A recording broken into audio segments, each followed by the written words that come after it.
Imagine an empire that lasted 6 centuries, stretching from Vienna to Yemen, Algeria to Persia, the Ottoman Empire.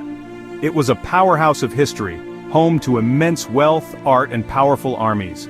For centuries, sultans ruled over a diverse population, Christians, Jews, and Muslims, under the dazzling city of Istanbul. Then, almost overnight, it vanished. The First World War delivered the fatal blow, tearing apart this ancient state. The once mighty empire was carved up, its people divided, and the modern Middle East was born from its ashes. The collapse was not just political, it was a human tragedy. Millions were uprooted, communities shattered, and families split by new artificial borders. Promises of freedom to Arab leaders turned to dust, replaced by new European rulers. This chaos set the stage for a century of conflict and instability that still shapes our world. The Ottomans had provided a flawed but real stability, managing a complex web of ethnic and religious groups. When that system shattered, Britain and France stepped in with their own ambitions, disregarding local history and culture. Their actions lit fuses that would burn for generations. The fall of the Ottoman Empire is not just a story from the past, it's the prologue to our present. The power vacuum left behind was immense.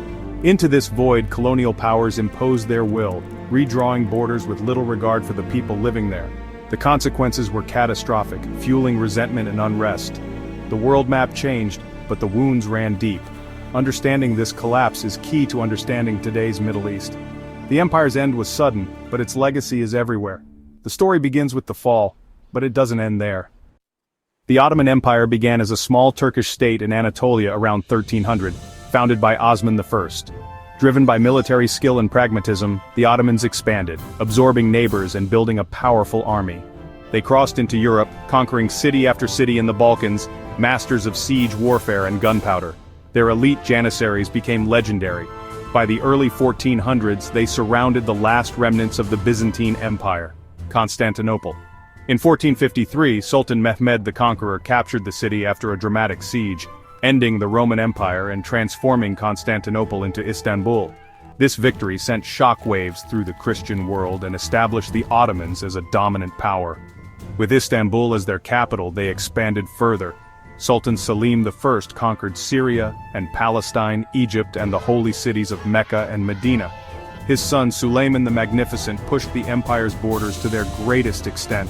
Conquering Hungary, besieging Vienna, and challenging European naval powers, the Ottomans became a global superpower, controlling the crossroads of the world. Their rise was relentless, fueled by ambition and innovation. The empire's foundation was military might, but also tolerance and clever governance. From humble beginnings, they built an empire that would shape history for centuries. The Ottomans were no longer just a regional force, they were the heirs to Rome and Byzantium. Their story is one of transformation, conquest, and enduring influence. The seeds planted by Osman grew into a world empire. The stage was set for a golden age. Under Suleiman the Magnificent, the Ottoman Empire was a marvel, multinational, multi-ethnic, and multi-religious.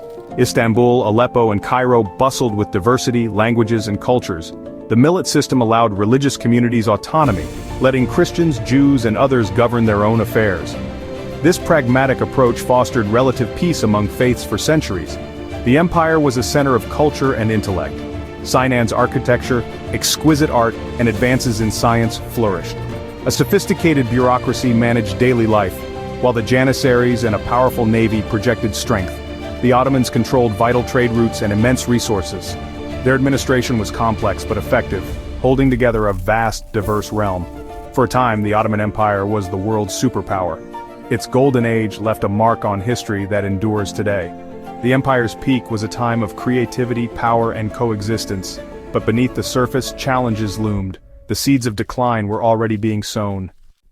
By the 19th century, the Ottoman Empire was faltering. European powers, Russia, Austria, Britain, France, chipped away at its territories, and military defeats mounted. The empire became known as the sick man of Europe. Nationalism spread, fueling rebellions among Greek Serbs, Bulgarians, and others, often backed by Europe. The Greek War of Independence was a turning point, inspiring more uprisings. The Ottomans tried to modernize with the Tanzimat reforms, new armies, bureaucracy, and legal systems, but change was slow and resisted.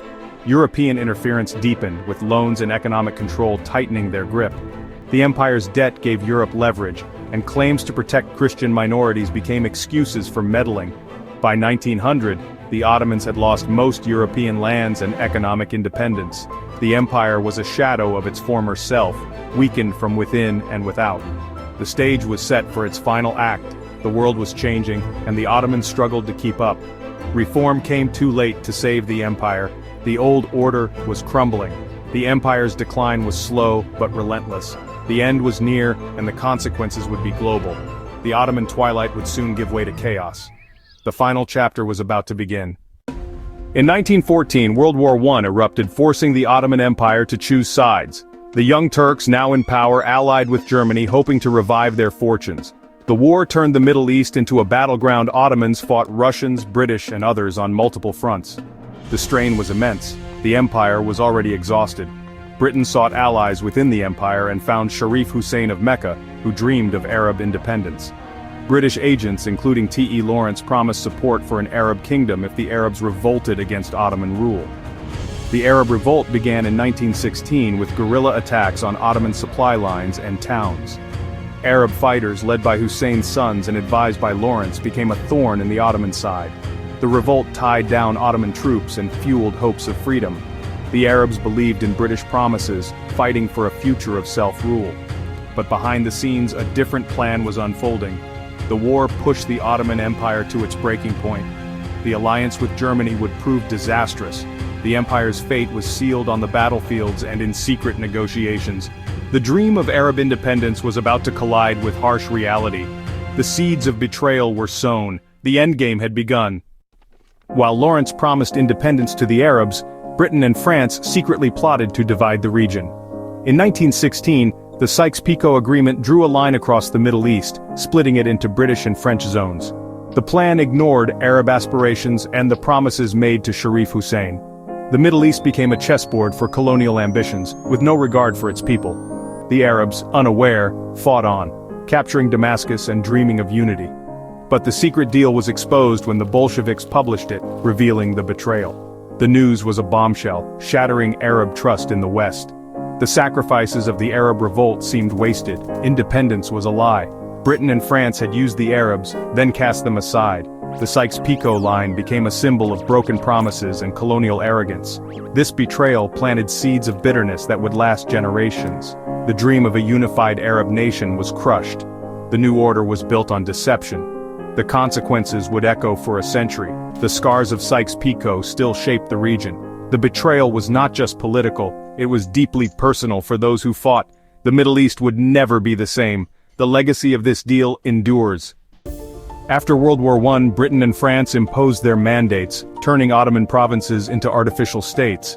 The new borders were drawn with rulers, ignoring ethnic, religious, and tribal realities. Iraq, for example, forced together Sunni Arabs, Shia Arabs, and Kurds, an unstable mix. The Kurds, promised a state, were divided among Turkey, Iraq, Syria, and Iran, denied nationhood. These borders trapped rival groups together and split communities apart. The result was a recipe for perpetual conflict, civil wars, ethnic strife, and endless instability. The creation of these states was a disaster waiting to happen.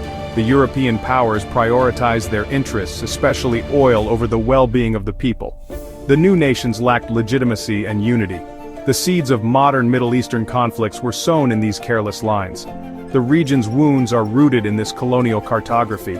The legacy is one of division and violence. The map changed, but the pain endured. The consequences are still felt today. The Ottoman Empire's final blow came in its Turkish heartland. After the war, Allied forces occupied Istanbul and Anatolia, and the Sultan was powerless. But Mustafa Kemal, later Ataturk, led a nationalist resistance, launching the Turkish War of Independence. By 1922, the Sultanate was abolished, the last sultan exiled. In 1923, the Republic of Turkey was born, ending 6 centuries of Ottoman rule. In the Arab lands, Britain and France installed loyal rulers, often seen as foreign puppets. Sharif Hussein's sons became kings in Iraq and Jordan, but real power remained with the British. In Syria and Lebanon, the French imposed direct rule, crushing opposition. The dream of Arab independence was replaced by new forms of domination. The new Middle East was a patchwork of artificial states and resentful populations. Borders were drawn by outsiders. rulers answered to foreign powers. The old empire was gone, replaced by instability and division. The new order served London and Paris, not the people of the region. This fragile reality was built on betrayal and ambition. The consequences would haunt the Middle East for decades. The Ottoman legacy was over, but the turmoil was just beginning. The collapse of the Ottoman Empire and the redrawing of borders still shape the Middle East today. Many modern conflicts trace their roots to decisions made a century ago in Europe. Artificial states have struggled with instability, dictatorships, and civil wars. Iraq's forced unity led to violence, persecution, and the rise of extremist groups like ISIS. The Kurdish question remains unresolved, fueling unrest across several countries. The sense of betrayal from the Sykes-Picot Agreement lingers, fostering deep suspicion of the West. This narrative has been used by nationalists and extremists alike. The broken promises of the past echo in today's politics and conflicts. The fall of the Ottoman Empire was not just an end, it was the violent birth of a troubled region. Arbitrary borders and puppet governments left a legacy of conflict. The scars of history are visible on every map. Understanding this story is key to understanding the Middle East today. The giant fell, and a century later the ground is still shaking.